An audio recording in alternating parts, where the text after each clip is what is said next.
I'll untie you as soon as I can. Muffled noises reached his ears, and the bag over her head moved as she nodded. That was all he needed as he fired up the engine and took off. After a series of turns, he reached the edge of town and headed north toward the border. Eyes on the mirrors, he drove steadily. No one followed. At least not yet. He pulled his earpiece out, knowing he was out of range, and reached for the burner cell taped under the dash. Dialing the number, the call was picked up immediately. All clear? They never knew who or what hit them. Jesse nodded. That was good news. Any casualties? And have you pissed at me for creating an international incident? He laughed. The last thing Shadow cared about was diplomacy. No matter what country they happened to be in, he had his own brand of justice, but he followed orders and was a damned good friend. Meet you at the extraction point. Copy that. See you in 4 hours. The dirt road was pitted and bouncy, throwing them both around in the front seat, but his companion never made a noise. 10 minutes later, he pulled into the mouth of the ravine he'd scouted out the night before. It was wide enough to hide the truck and close enough to hoof it across the border in the dark. There were too many patrols on both sides to make it safe to cross while it was light out. He parked the truck and turned to the woman lying on her side on the bench seat.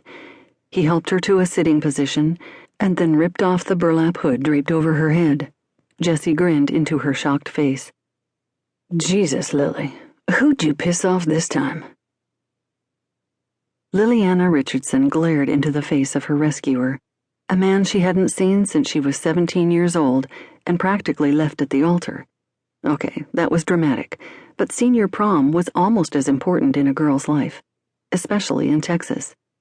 The duct tape over her mouth was the only thing preventing her from having an emotional outburst of epic proportions. Promise you won't bite me if I take that tape off? A snort was the only noise she could manage.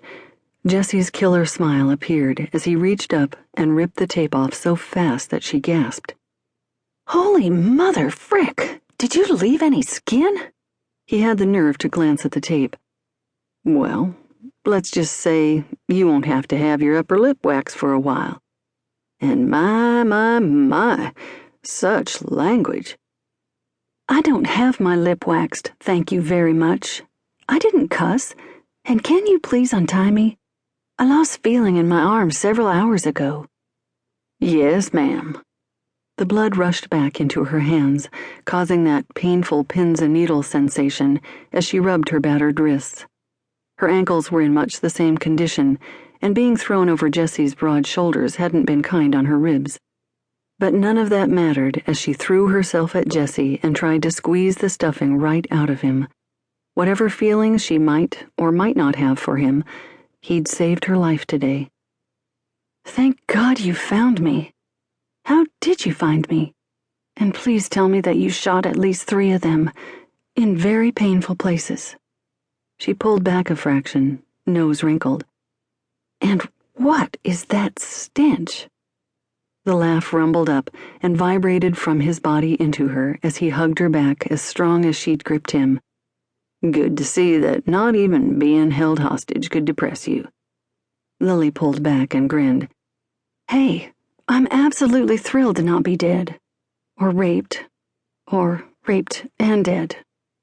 I am too, he said as he took off the smelly poncho and hat.